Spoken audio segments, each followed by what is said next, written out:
If you're tired of hiring ready-made talent that doesn't actually exist, today's episode will show you how to build your own pipeline through something called work-based learning that strengthens your business and your brand at the same time. One of the things that I love about their story is that you hear these crazy things like a kid would go into an employer at 16 years old, start working, and then the kid, I was able to talk to the kid 10 years later.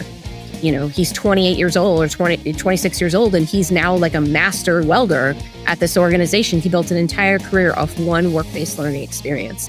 And so that's when I was like, we got to get the word out, and we've got to figure out how to scale this, because this is, to me, kind of a no-brainer solution to a very, very significant problem that we are having. Hello and welcome to another episode of the Duct Tape Marketing Podcast. This is John Jantsch, and my guest today is Alexandra Levit. She's a workplace futurist, author, and CEO of Inspiration at Work.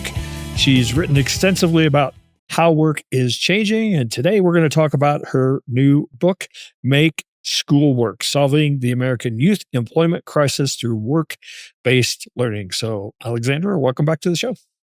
Thanks so much for having me, John. It's good to see you and hear you. Likewise. So, let's break down a couple things in the title. What is work-based learning?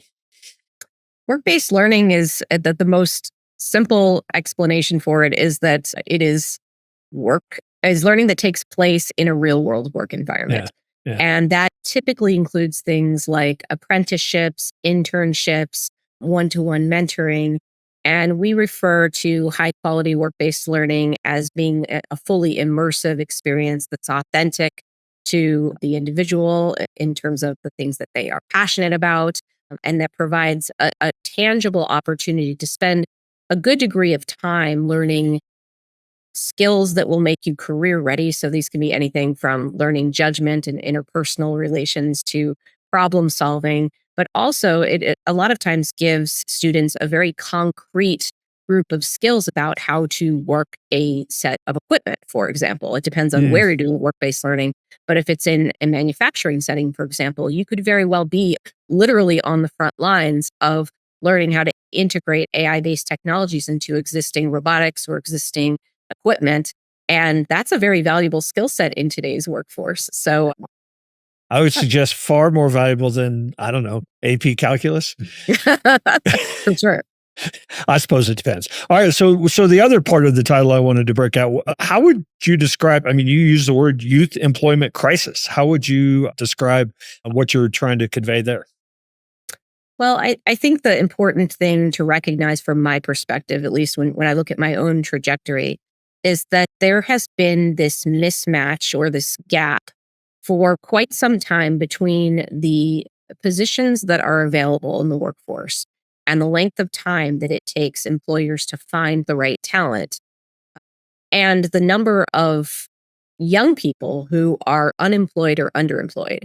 And you would think if there's just a way to match the two, the students who are looking for work with the organizations that are needing to fill positions, that would be a good way to go. Unfortunately, the way our current educational system is structured, it doesn't exactly operate that way, in that over the last couple of decades, we've really pushed, especially here in the US, toward every student should go to a four-year college. Right. That's the be-all, end-all. It doesn't matter what you're really interested in, whether you have the aptitude for post-secondary education, whether you have the desire.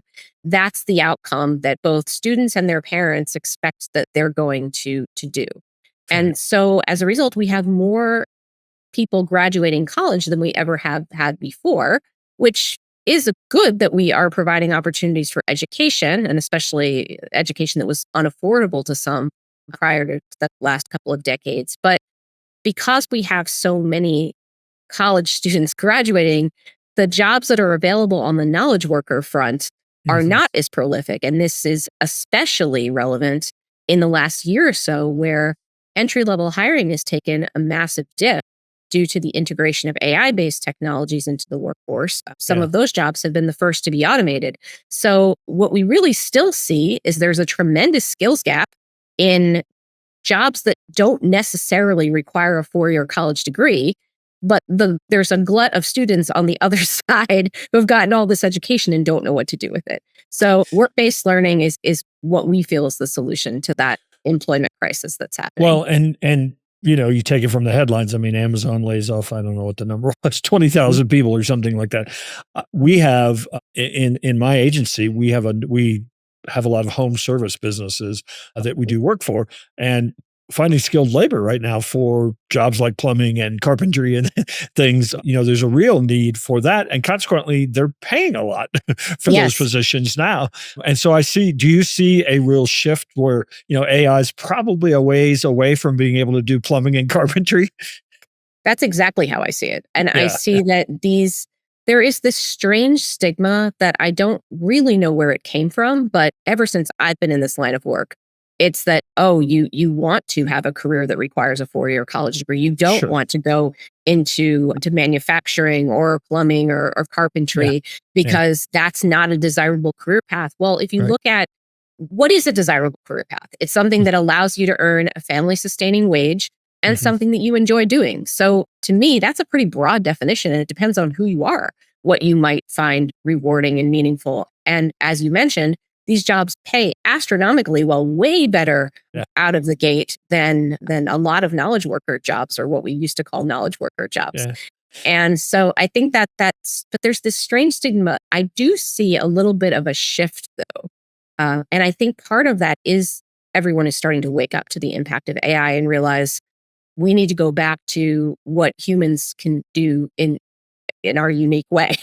And that's things. I remember there was one study that showed that the robotics couldn't do simple things like clean a house because there were too many complex motions that they would have to program, and it was just physically incapable of doing it.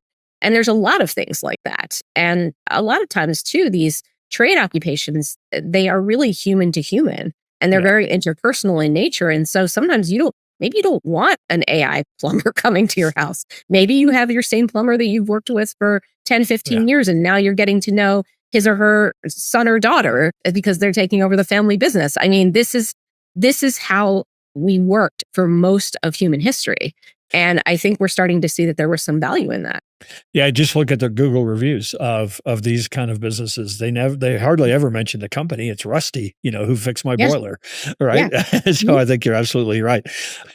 You had, I don't want to spend too much time on this, but you co-authored this with GPS Education Partners. So was there a research component that they participated in? It's a great question. And the answer is that I was looking for the solution to this problem for many, many years. The fact that we, again, have so many open positions and so many young people that aren't filling them. And I didn't really know what the solution was. I did a book a couple years ago on talent intelligence, hoping that AI could help us with seeing the potential and adjacent skills of people. And that is one solution. But when GPS Education Partners came to me and they talked about their solution, which is to convene a group of parties, depends on what your unique situation is, but it could be a school district with a set of employers, with policymakers, with nonprofits who have an interest in the community. You get everyone together and you say, what is the problem we're trying to solve here? Are we trying to get our local students into our local employers? And a lot of times that is the objective. Sure. But how can we all work together to come up with a common, not only a goal, but also a plan of attack for mapping that directly, your local students, to the jobs that are available in your community? And they have successfully done this over 25 years in many places in the US, but in particular in the Midwest, here in Wisconsin, Illinois, Minnesota. And they have had astronomical success. And one of the things that I love about their story is that you hear these crazy things like a kid would go into an employer at 16 years old, start working, and then the kid, I was able to talk to 10 years later. He's 28 years old or 26 years old, and he's now like a master welder at this organization. He built an entire career off one work-based learning experience. And so that's when I was like, we got to get the word out. We've got to figure out how to scale this, because this is, to me, kind of a no-brainer solution to a very, very significant problem that we are having. So in the school, a lot of schools have had like intern programs that are part of a department I'm thinking like colleges, but I'm sure high schools do this too. But the department has like they have some employers that they work with, and there's Mhm. internships and things. I mean, is this more on the school to actually make a curriculum that they can, so like I can get 3 hours of credit or something for Mhm. going and doing this work-based learning, and the employer gets, something that they've designed. I mean, is that the start of how it works? Yes, and the curriculum is a lot of times co-created between the school and the employer, with GPS education partners acting as an intermediary that understands the different objectives of the Yeah. different parties. And in an ideal world, these practical experiences where a kid goes into a learning center and is doing a couple hours of schoolwork that pertains pretty closely to the work-based learning experience, and then is going out on a shop floor, for example, and doing the very practical. So they might be getting certified in certain manufacturing Mhm. areas.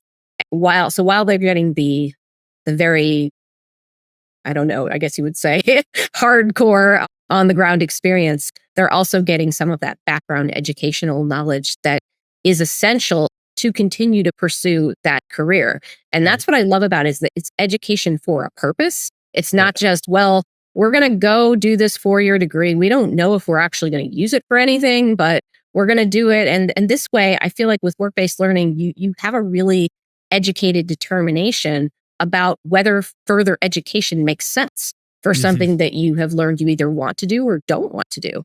We love to say with work-based learning that that's as important to know what you don't want to do as what you do. So I 100% get the value for the Mhm, students and for the mhm, schools, really, frankly. mhm. Let's Yeah. talk about the employer for a minute. Is the real goal of the employer is to actually entice this person to come and see how awesome we are, and they're Mhm. going to eventually want to work for us, or is it to get cheap labor, or how should an employer look at the value for them? I think employers can look at it simply as a pipeline of talent. Yeah. And the way that I've heard a lot of employers discuss this, it almost is like a CSR initiative, corporate social responsibility, where Hmm. they Hmm. want to be perceived as adding value to the community in general, so that the community can prosper, employer can prosper, and the whole system works.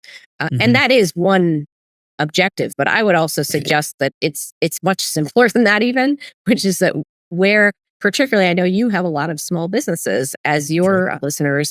It's like, if you're a small business without brand name recognition, it's really hard to get talent. It's hard to get talent anyway, but it's True. especially hard if you don't have that name recognition. And having a way to reliably get students in the door, train Yeah. them on what they need to do, teach them how to be good workers.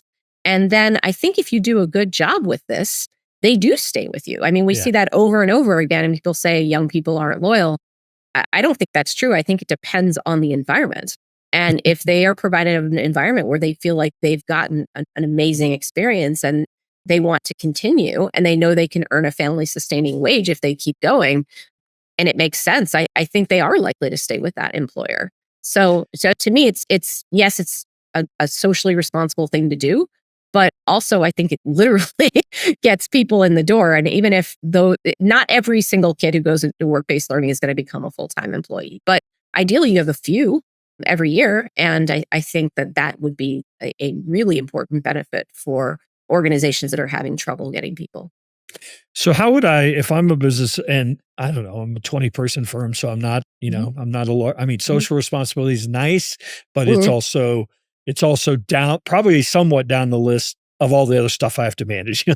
right? So Mhm, how do I start small? How do I look at, yeah, obviously I probably need to find school maybe that's got mhm, this program already, right? But mhm. how do I start small? I recommend it because I actually did this myself. So I have an even smaller business than you. But what I did is I got some Northwestern students because I'm in Chicago, Yeah. and I had my own little work based learning program for these Yeah. Northwestern students. Some of them are still working with me today in different capacities. And so I think that's really it. It's establishing a relationship with a school that has the type of student that you think would be effective working in your organization. And then you got to come up with a plan with the school Mhm. to understand, like, are they going to be getting credit? What kind of credit are they going to be getting? What are the other things components of this besides they're coming to your location to work. When they are coming to your location to work, what does that look like? What is the experience going to entail?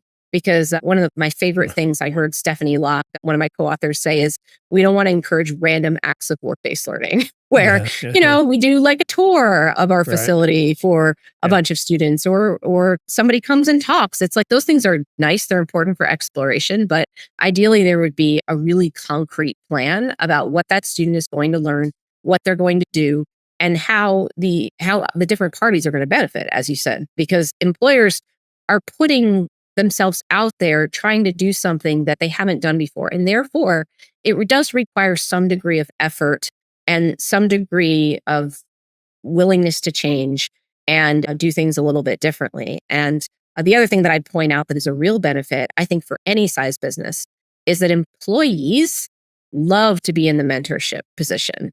It really goes a long way toward their own engagement that's true. When they're able to take a student under their wing and teach them things. And I think that's kind of an underrated benefit. People think, or leaders think, oh, employees don't have time for this. They don't want to bother. And it's actually the opposite. I found when it's done correctly, this is really rewarding for employees and allows them growth opportunities as well. Yeah, and I suspect, and again, I'm just thinking myself, I suspect the way to do this is to actually, it's like a lot of things. Start with what's the outcome you want, then back it into like, okay, we're going to make this a 10-week paid micro internship or something. Just really define it, even have like down to the level of having checklists of what we want that person, to accomplish and what we hope the outcome can be from that. Because I think a lot of times, and this goes with hiring in general, a lot of times people, I need a VA or I need an executive assistant or I need, whatever. And then they really don't define the position and they don't define the outcome. And so then it just becomes babysitting. Yes, absolutely. And actually that's the value the GPS Education Partners brought to me and my desire to solve this problem. They've got a really well thought out 6-part process that takes you literally through what you do first, second, third, fourth, and fifth. And it allows you to be creative in the sense if you want to do a smaller program or you want to pilot something, like you can still use that framework. It's just a matter of how complex it needs to be at the beginning. And the answer is it probably doesn't need to be super complex at the beginning. And it does give that blueprint. And of course, if you need help, and Make School Work has a lot of detail in it about how to do these different steps, but you can always call them or a group like them for help in setting something like this up. It's not super expensive to do. It's just a matter of feeling passionately about it, that this is a viable solution for your business. And I'm thinking like business owners, time, supervision, liability. Are there concerns, beyond just like getting the work done, but other concerns of bringing a work-based learning might be a teenager, that you're bringing into an environment that you've not had teenagers in. Are there other considerations like, supervision and liability? Yeah, there are. And that's one of the reasons if I was doing it myself, I would definitely be consulting with a group that's done this before because there's all sorts of things. And there's even the fact that if they're getting a high school degree while trying to do this, well, how are they going to be transported? How is credit going to work? Like there are just a lot of things like that where it once you dig into the weeds, you're like, well, actually there's a lot of factors and things to consider. That's not to say that these are deal breakers, but they are things where I personally, if I was going to do this, would be consulting someone who's done it before, especially in my geography, because we do find that those labor laws differ by state. So you want somebody who's done this kind of thing in your state and who understands like these are the boxes we have to check for different. We want to be in compliance of all of the things we need to consider. Just like with any employee, you want to be in compliance. Yeah. So another, whether it's GPS or somebody else, another kind of check mark for going with somebody that's figured all that part of it out, right? Yes, yes, exactly. So you're not it's tricky. such. I think the part that you mentioned, which is answering the why and what do we want the outcome to be, that part is the thing the employer has to think really, really carefully on. And no one can do that except for the employer themselves and their leadership. But some of this other stuff, I think, why not? Why try to reinvent the wheel? Why not work with someone who's already done it a bunch? So, and a lot of business owners think this way as well. How do I measure the success of this if I'm going to do Mhm, this? What are some kind of common metrics you mentioned? mhm, Obviously the social impact, is one that mhm. I think people want. It's a little harder to measure, but what are some of the things that people might measure? And there's a whole bunch of things that people can measure, and we do talk a lot about this in the book. But I would say my favorite measurement is skill acquisition. And it's understanding, all right, you come in and work for me. What literal skills are you going to come out with? And how do we measure whether you've acquired them or not? Yeah. So having certification programs that are tied to this, for example, there's a lot of certification programs that already exist in different industries that Mm, were established by third-party organizations or nonprofits that you can piggyback on. And you make that a priority for them to acquire certain skills. And by the way, we are in the middle right now of this massive workforce wide upskilling in the area of AI. AI is being mhm. integrated into literally everything. Yeah. So, having that as part of your work based learning initiative, well, not only are you going to be helping students, but again, you're going to be helping all the employees who need to Mhm. learn this stuff as well. And what Yeah. what I love is that if you have and 16, 17-year-old student on the front lines of learning these technologies, they can grow up with the technology. And as the technology evolves and changes, the student is keeping up with it. And that's something that those of us who've been in the workforce a while, we're just trying to play catch up here. And we've done things a different way for a very long time. And I love the idea of starting students in robotics. Like, what can the robots do right now? What can they do next year? How is this going to evolve? And what are the very practical things we need to do to make sure that we are deploying AI ethically, responsibly, and efficiently? Well, this is stuff we all need to learn. So, Well, and one of the things I think is interesting, and when social media came along, all of our clients would like mhm. just go get a teenager. Like they use all this stuff all the time. They know what to do, but they didn't know how to apply it. They didn't Yeah, know that's not true. actually that they didn't know actually the Nope. practical use of it in the environment Hmm. that they were being put in.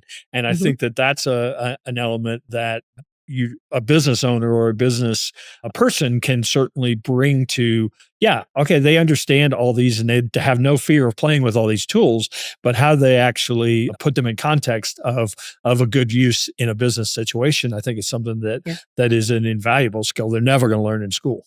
You're exactly right. And that gets to the heart of what the problem is workforce wide, which is Yeah. that nobody knows how to integrate these things into their existing business processes and workflows. And so we're finding that AI is a lot of hype right now without a lot of ROI precisely for that reason.